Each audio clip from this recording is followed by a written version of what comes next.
The human brain remains one of the greatest mysteries, far more complex than anything else we know.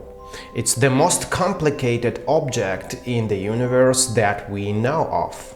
The underlying processes, as the source of consciousness, as well as the consciousness itself, remain unknown. Neural networks are good for popularizing deep learning algorithms, but we can't say for sure what mechanism behind biological neural networks enables intelligence to arise. In this chapter, we'll construct a linear dense layer for our neural network. It's a foundation and we make it from the ground up using only Python and Numpy. Let's create two foundational classes, module and parameter. And the parameter represents a trainable parameter in a neural network model. So let's implement it as the data class. Let's create a class parameter. Okay, we have three attributes. Name as string, it's just the name of the parameter, for example, weights or biases. So data, and we use NumPy and the array. And in this case, of course, we need to import NumPy as the NumPy. Okay, and last it's the gradient, grat, yeah, attribute. It allows the optimizer class to access and modify parameter data and gradients in some sort of structured way after the forward and backward steps. The training consists of two main phases. Forward computes the model's output for a given input, storing intermediate values required for gradient computation. And backward, that calculates the derivatives with respect to each parameter using the chain rule of calculus. Gradient are then used to adjust the parameters in the direction that minimizes their loss. The base class module, it helps us to build the consistency between different parts of our network. For example, layers or activations, they will be children of the module base class. So let's define the forward method, and we have self, arguments, args, and quarks. Yes. So, and let's raise by default not implemented error. So this method is really necessary to implement. And let's add one more call magic method. We enables a functionality for the object to be called like a function, and we just redirect this call to self forward. We provide right over here. Let's add one more method, backward. So in backward, calculate the derivative of the loss function with respect to each parameter, utilizing the chain rule of calculus. So in this derivatives or gradients are then used to adjust the parameters in the direction that minimizes the loss. So and two more methods. We need to define the method parameters, and we receive self, and we return the list of parameters. And let's import from typing. Let's import the list. Okay, good. And we need to return, let's say by default, just empty list. But in the real module, we need to return the list of trainable parameters. And last basic method, let's define the zero gradient. And we have the same self, yeah? And we return nothing. And let's for every parameter from our self parameters. Self parameters. Yeah, we need to call parameter gradient fill 0. This method is typically called when we start our new optimization step to prevent accumulation of gradients from the previous step. We just reset the gradients every time and compute them from 0. And I lost one small detail. We need to return in the call this self forward, yeah, because self forward can return a value and it must return something, so we add this return statement. It's an important detail. Okay, and before implementing the dense layer, it's essential to consider the importance of weights initialization. And if you wanted to know more details, you can check my video about the weights initialization for the neural network, where we developed this parameter function. But long story short, for the leaky ReLU we use he-leaky method, and for the sigmoid we use the Xavier-Glarot method. Yeah, it's right over here. Yeah. Now let's consider the forward mode for the linear layer. And at layer I, the linear transformation is defined as you can see on the screen. And here X is the input of the layer I, Wi represents the weights, and Bi it's the trainable bias of the layer. The activation function, or sigma, is then applied to introduce non-linearity after the linear transformation.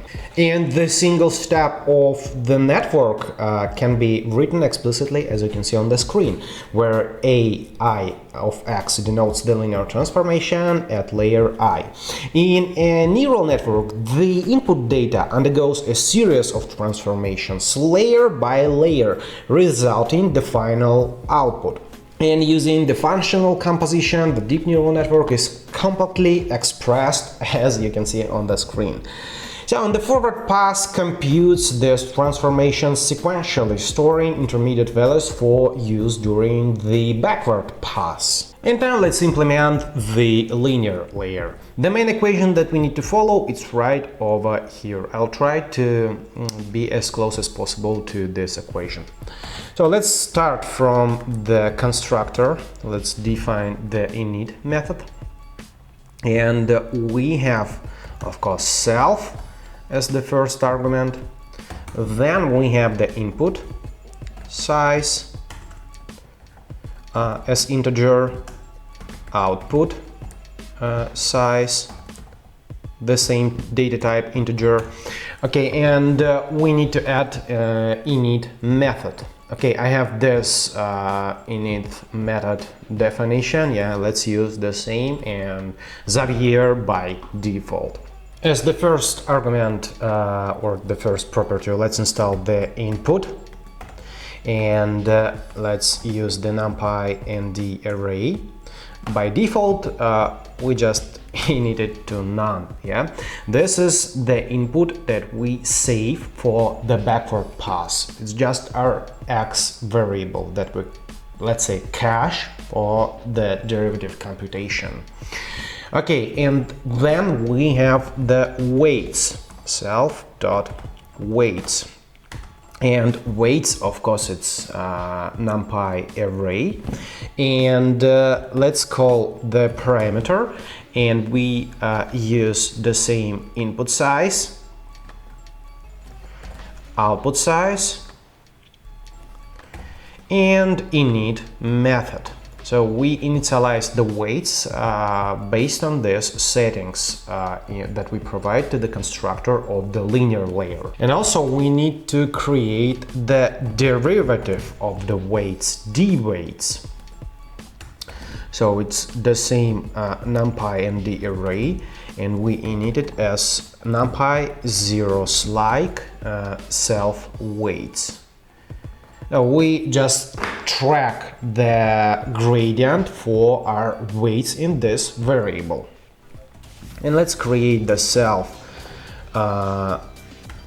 bias, let's say biases, yeah, numpy and the array data type, and we init it by default with numpy.zeros, and we have just a vector, yeah. So it means that we have a shape 1 times the output size, yeah, it's just 2 dimensions, yeah.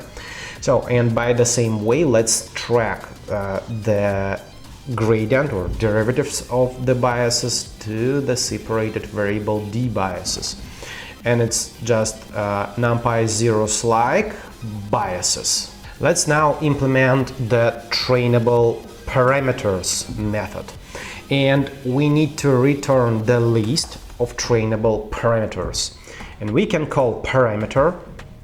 So we have name equals weights, so we have 2 trainable parameter, weights and trainable biases.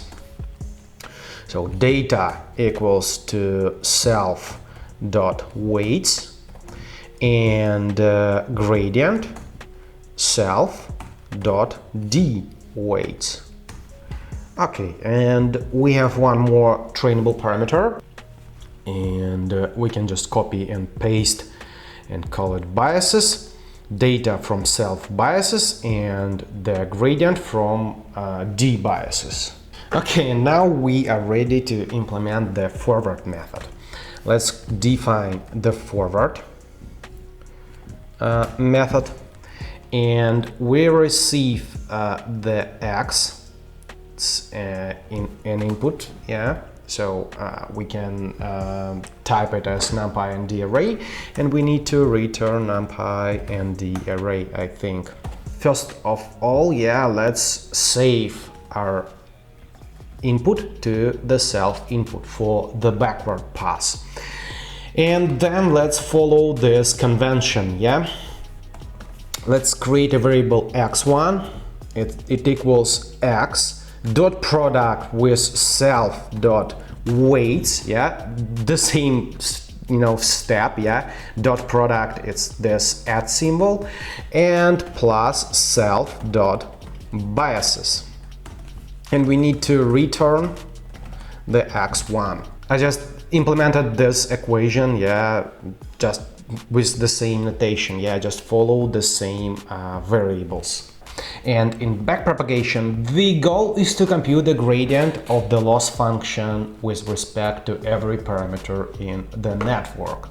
And we use the chain rule, that just basically the mechanism behind the training process. Because in neural networks, the loss function depends on multiple layers. And basically it's just the function inside function inside function. And to compute the gradient with respect to each parameter, we apply this cool great chain rule recursively for this composition. And we can write it down using the functional composition. It's quite simple. It looks like this. And gradient vector for the layer looks like this. We need to compute the partial derivatives with respect to the parameters, weights and biases. Okay, and this equation is the most important equation for the backward method. If you wanted to know more about the mathematics behind this computation of the gradient, you can check my blog. Links under the video. So let's follow this definition and implement the backward method. Let's define the backward, and compared to the forward method, we have the derivative out, d out, and it's numpy and the array, and of course we need to return the numpy and the array. Okay, good.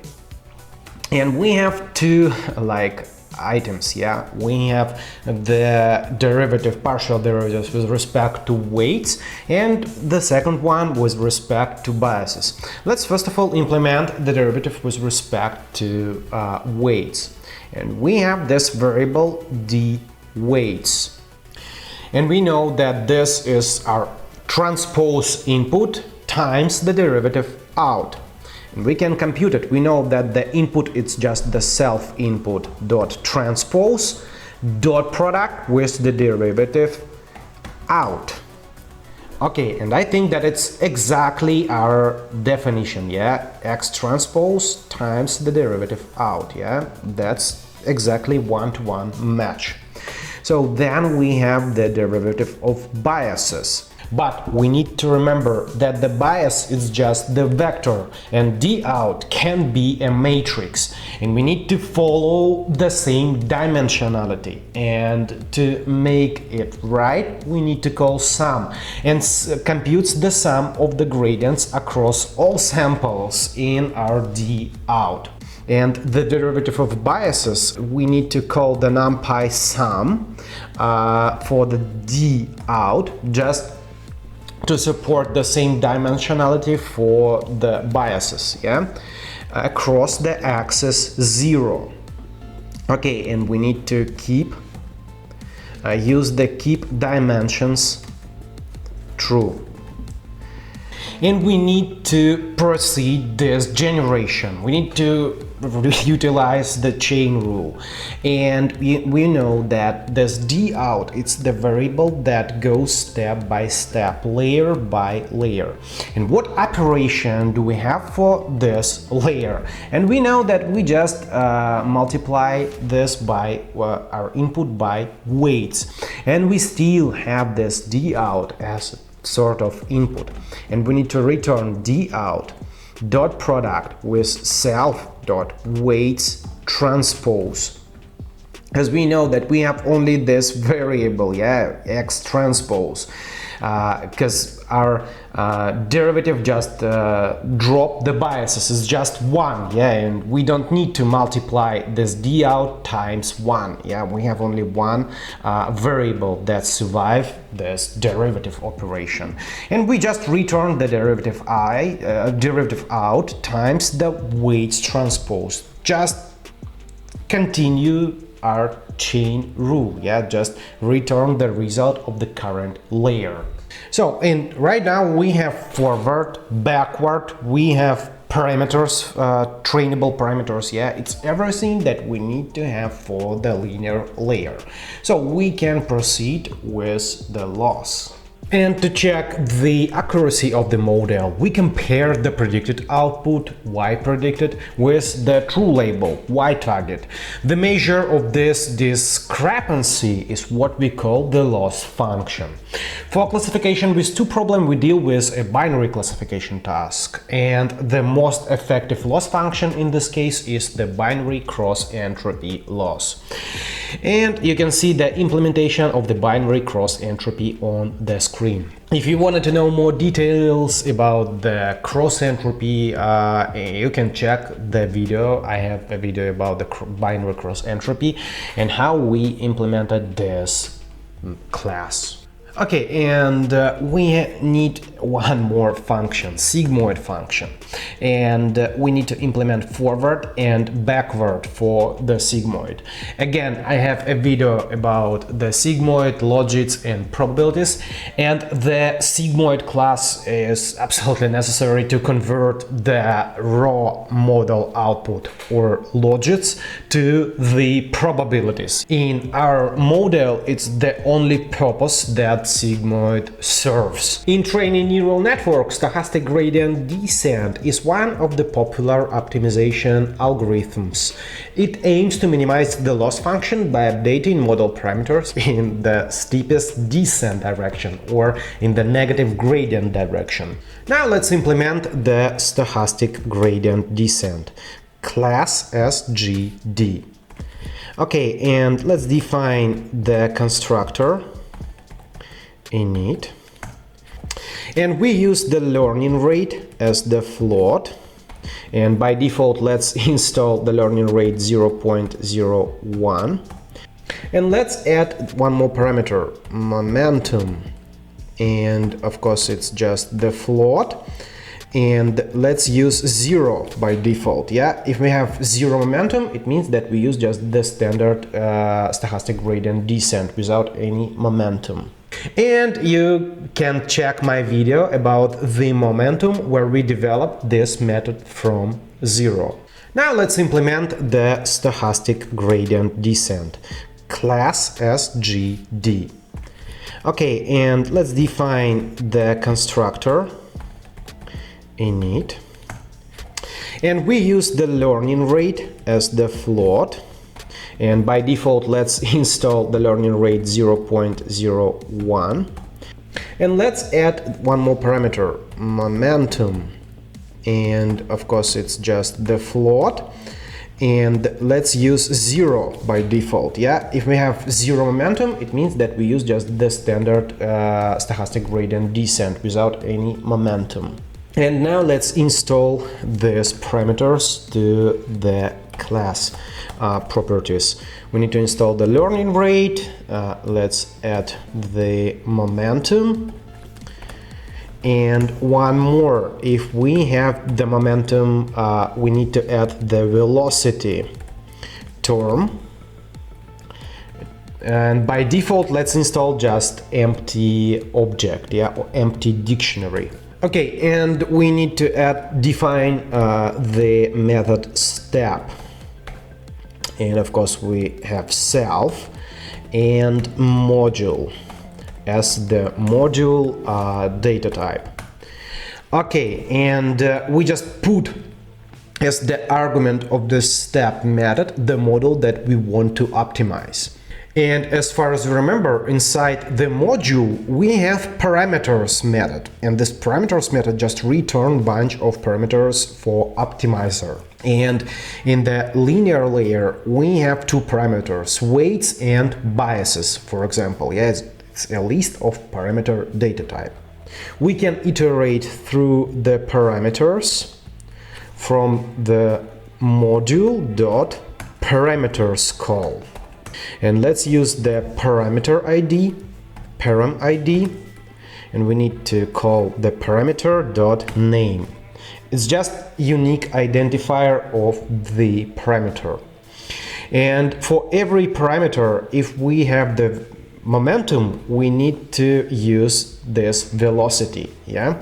But in case if we have momentum equals 0, yeah, we just use the standard stochastic gradient descent. Let's just create an item in the velocity object. As the step number 1, let's check that if param ID not in self.velocity, we need to install the self velocity param ID.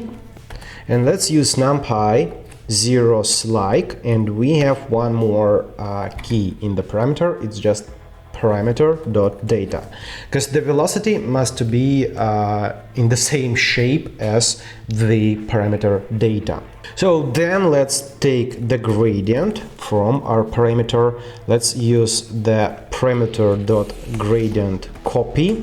We keep the original gradient, yeah, to avoid modifying anything in the original gradient. Yeah, just don't touch anything in this gradient flow. Now let's update the velocity. Velocity parameter ID as self.momentum times self.velocity parameter ID. Yeah? We just follow the definition of the velocity. Okay, and here is our formula for the momentum. We multiply the momentum times the velocity and subtract the gradient. Yeah, but not just gradient. Yeah, just gradient learning rate times the gradient. Yeah. And last step, we need to update parameters. So, and we have parameter data, and we need to follow this definition. Yeah, we need to add the velocity. And I think now we have everything that we need to train our model. Let's put everything together and train a model with the stochastic gradient descent optimizer. Let's use previously defined linear layer, binary cross-entropy loss, and stochastic gradient descent optimizer to train a binary classification model on a synthetic dataset. And we are going to use make classification from sklearn. We define 100 samples, 2 features, and call this make classification and build random input data. But I defined this random seed with random state equals 1 to make the pattern reproducible every call. So then I just plot this data, and let's run this code. Okay, and you can see that this dataset represents a linearly separable pattern with 2 classes, which the network must classify. Linearly separable, it means that we can separate the data with a single line.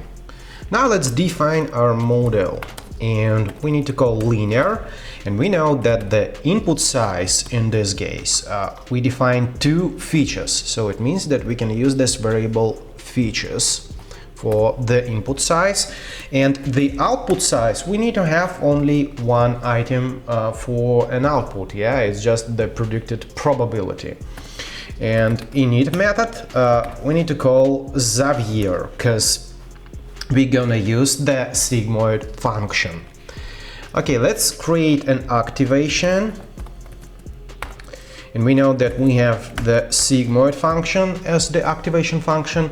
So let's create a loss, or let's call it BCE, and let's create the BCE loss. And we need to define the optimizer. As the stochastic gradient descent optimizer. Let's use the learning rate with default value 0.01, and let's define the momentum 0.9. Yeah, we gonna use the momentum for our optimizer. Let's now run this code. And it works, yeah, we define everything that we need. And we are ready to build our first training loop. Let's, as the first step, define the number of epoch. Let's say 10, yeah, why not? Then we need to create a loop for epoch in the range for defined number of epoch. First of all, we need to run our model all the steps in forward mode, yeah?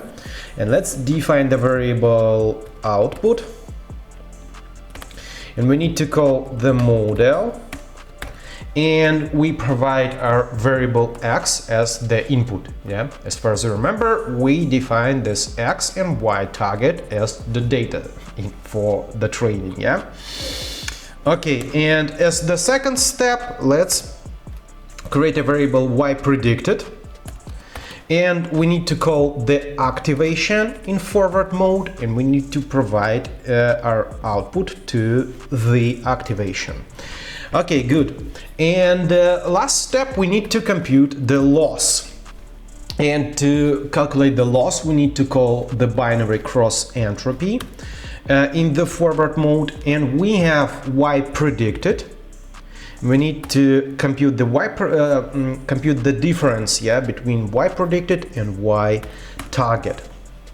Okay, and I think that for the forward step we have everything that we need. We call the model in forward mode, then the activation function, and compute the loss.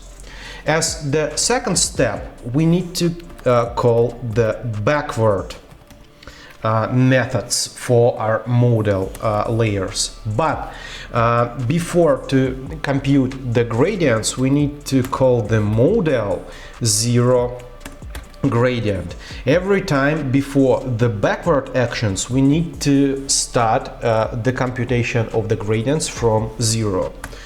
So let's create a variable gradient, and we need first, because we follow the backward mode, we need first of all to call the binary cross-entropy in backward mode and put the same arguments, y predicted and y target. After we calculate the gradient for the binary cross entropy, we need to call the activation dot backward and put the gradient, because we follow the chain rule. Right now we need to put the gradient in the backward mode for every layer of our model. And last step is to call the model dot backward and put the gradient. As far as I remember, we have the variable derivative out as the argument for the backward mode. Yeah, and I think right now we compute all the gradients that we need for our model. And last step, we need to call the optimizer.step and put the module for optimization. Yeah? And optimizer just follow the gradient direction that we compute in this backward mode and optimize the parameters. And we add just print statement to print every epoch our loss. Let's run this code and you can see the result. Yeah, for 10 steps, yeah, we just optimize everything, yeah, to approximately perfect result 0.0023. And let's visualize the results of our training. And I have one interesting method to do this. I have this function plot decision boundaries that visualize the boundaries for the trained model. Let's call this plot decision boundaries and put our model, yeah, because we create this model. Then we need to provide x, y, target. And I think that we're ready to call this function, yeah? This method just visualizes the decision boundaries for our model, yeah? And you can see that this is just approximately perfect solution. One linear layer can easily solve in just 10 steps such linearly separable pattern. But what about more complicated pattern? How can we build the multi-layer network?